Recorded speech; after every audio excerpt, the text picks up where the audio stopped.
and welcome to An Epic World brought to you by Quadrian. I'm your host, Courtney Fingar, and this is our interview series that highlights innovators, thought leaders, and trailblazers driving transformational innovation in industries and economies worldwide.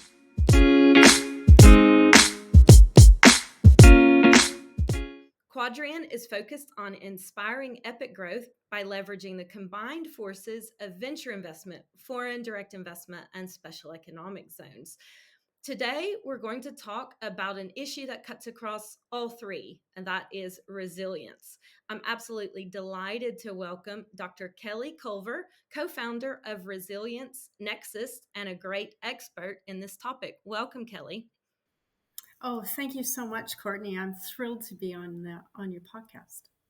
Well, thank you for taking the time. And first of all, just let's introduce you properly to our viewers here. Tell us a little bit about your background, about your company, and how you came into this world of looking at economic resilience. Okay, well, we have to go back a little while. I have a consulting company also in Canada, and through that, I have lived and worked around the world in 23 different countries over a very long period of time, helping economies through economic development, foreign direct investment, national growth, and transformation. I've lived in the Caribbean and the Indian Ocean and parts of Europe. And I started to wonder some time ago the role resilience plays in a country or a company being able to have repeatable growth. And could countries and companies use resilience in a more strategic way to leverage growth, innovation, sustainability, and long term development? And I decided to test my theories on that and did a doctorate in at the Paris School of Business a few years ago in global economic dynamics and strategic resilience. And in fact, the answer to the question is yes. That's how I came to work in resilience, but it is grounded in working around the world on economic development, helping countries with broader social impact initiatives, and then saying there has to be a way to make this work. Well, it's an incredibly fascinating topic and with high relevance, of course, to foreign direct investment, economic development, sustainability goals, and all of it. Given that you've lived and worked in quite a number of places around the world and quite disparate geographies, given that I guess there are individual factors related to every country and economy or every company, what are the things that kind of cut through? What are the keys to resilience that are agnostic to industry or geography? That's a great question. And it's a really simple answer because I'm not a complicated person. I'm not an academic. I don't believe in complicated theories. Companies and countries have to look at three things at the same time. They have to be able to persevere or bounce back from a crisis. They have to be able to adapt and stay on track in their daily operations. And they have to be able to transform or leap ahead and grab that opportunity or an innovation before someone else does. And we saw some of these effects coming out of COVID. Those countries that were able to pivot and shift quickly, or companies that were able to pivot and shift quickly, are ones that returned 50 and 60% higher shareholder returns than those who couldn't see through the fog, who froze and couldn't look at being able to map forward. So it's like a triangle. You persevere, you adapt, and you transform, but you have to do all three things at the same time. Right. And I guess some of those lessons from the COVID crisis could maybe apply now. Perhaps we're not in a crisis, but we're certainly in a time of volatility and uncertainty. Do you think those lessons equally apply now? I do, because when we look at global CEOs, the number one issue continually keeping them up at night for the last 12 months is one word, and you've used it already, and that word is uncertainty.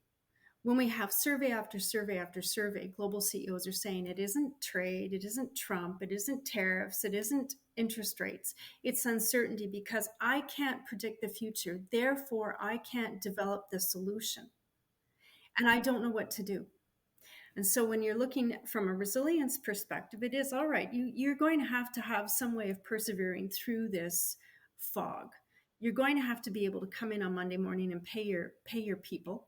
And you're going to have to be able to continuously look at innovation so that you remain relevant in the marketplace, or you create a new market, which is what special economic zones can do. They can create new markets that don't otherwise exist. Right, and I'm glad that you mentioned special economic zones since that's part of our focus areas within the Quadrian team. They also, of course, are coping with this time of volatility. Do you have special or unique advice for special economic zones and how they may adapt right now? I do. I mean, you've mentioned there's what, 7,000 special economic zones, something like that globally, and they're all competing for the same investors, the same tenants, or similar investors, similar tenants. And if they look at having a resilient strategy, um, it's a different form of value proposition, and I think it signals investability. Um, Special economic zones that are looking at resilience, I think, are more agile and they can adjust to what global investors are demanding around climate capital or ESG or what their AI readiness looks like.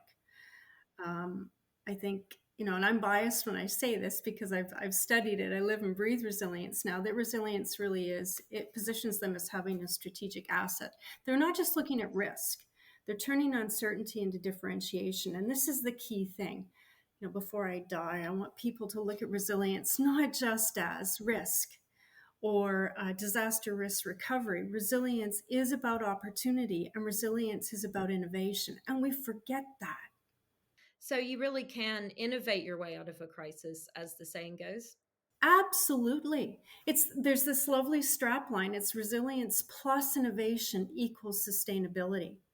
That's what special economic zones could be looking at. And I think that's a differentiator for Quadrian. Yes, and I think that is a good, very simple way to, I guess, as a driving ethos for how zones can compete and adapt. One thing that I'm wondering about is that you can define resilience, but how easily can you measure it? And I know that you do some work in this space. How can you kind of quantify what resilience means and benchmark countries or companies against each other in terms of their resilience? That is a great question because it's all right. So, why should I care? What do I get from it? Why would I want to invest in this? And resilience, if you're measuring it, it's a strategic asset if you're looking at measuring it. And the company that I have, Resilience Nexus, we've developed a resilience index that is specific to countries. We have one for companies, and we're working with Quadrian to develop one on special economic zones. And it's premised on the concept of persevere, adapt, and transform. It's not academic. It's looking at how do we integrate resilience into risk and opportunity? How do we look at using resilience in a way that actually strengthens investability? Things like structural resilience. So, what's the infrastructure? What's the governance look like? What's the investment facilitation and investment readiness? What are special economic zones doing on economic spillovers and community, social, regional integration and adaptation? And what's their transformation potential? And I think this one is really key. How can they quickly pivot when something happens, whether it's a crisis or whether it's an opportunity to be able to become, if we look at the Dominican Republic, they have special economic zones. It's in the Caribbean, I think I could be wrong on this, but it has a huge capacity for healthcare, production of medical devices, things like that. So it could pivot and shift very quickly into being a strategic themed special economic zone and be a leader in the Caribbean on health sovereignty, which we know is a priority for them, being able to develop their own vaccines and things like that. That's grabbing an opportunity and repositioning yourself in the marketplace. It's very challenging, I think, sometimes for public sector entities or government-led initiatives to be nimble enough. How can they overcome that constraint to pivot quickly and agilely enough? They need to think differently. And if you'll indulge me, I'd love to tell you a story about one of my favorite places in the entire world. So, again, I'm biased, and that's Mauritius. And I lived in Mauritius for 3 years. I went there to work with them on a national transformation strategy to help them become a high income economy. And we achieved that objective in 2 years. they had done a lot of things before I arrived. So it's not about me. It's just about being able to position it, package it well.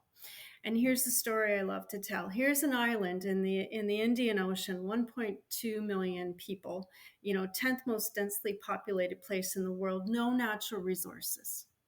How on earth are we going to become a high income economy? How do we think differently when we're dependent on tourism, we're dependent on manufacturing in terms of textiles, or agriculture in terms of sugarcane? How do we be able to do something differently? And we're sitting there one day. I was sitting with the Minister of Foreign Affairs. We're looking at the map. Here's this little dot, this tiny little dot, and we're looking at it. And all of a sudden, he said, "My God, Kelly, we have just been, this is 6 or 7 years ago, we have just signed an international accord that gives us control over 2.3 million square kilometers." So we drew a circle around the dot, all of a sudden became bigger. And he said, "We are an ocean economy. We have to stop thinking like a small island developing state. What is in this territory?" Well, huge resources from tuna. There's probably critical minerals. There could be oil and gas. We don't know. So therefore, we need to buffer up our free port, the port of St. Louis. We need to create several different special economic zones that are themed around education, pharmaceuticals, and the other. They thought differently. And the minute they started to think differently, they started to attract different investment. It worked. So it's a mind shift as much as anything. I think so.